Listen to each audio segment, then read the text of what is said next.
Hello hi friends, ഇന്ന് നമുക്ക് മാങ്ങ പുളിശ്ശേരി ഉണ്ടാക്കാം.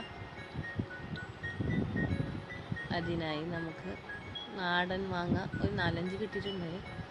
അതിന് നമുക്ക് ഇന്ന് മാങ്ങ പുളിശ്ശേരി ഉണ്ടാക്കാം. അതിനായി നമുക്ക് ഇതുപോലെ മാങ്ങ ഇത് കഴുകിയതാണ്. ഇതിന് തോലെല്ലാം മാറ്റിയിട്ട് ഒരു മണ്ണിച്ചട്ടിലിട്ട് അതിലേക്ക് കരിവേപ്പില ഇടാം. ആവശ്യത്തിന് മഞ്ഞൾപ്പൊടി, എരിവിന് ആവശ്യമുള്ള മുളക് പൊടി, അതിലേക്ക് ഉപ്പ്, അതിലേക്ക് കുറച്ച് വെള്ളം ഒഴിച്ചിട്ട് നമുക്ക് ജസ്റ്റ് ഒന്ന് വേവാൻ വെക്കാം.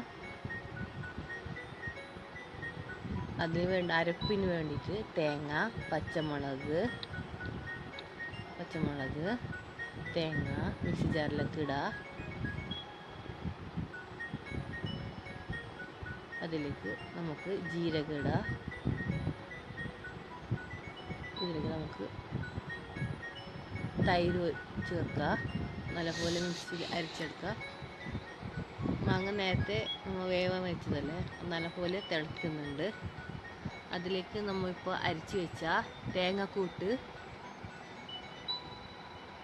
ചേർക്കുക.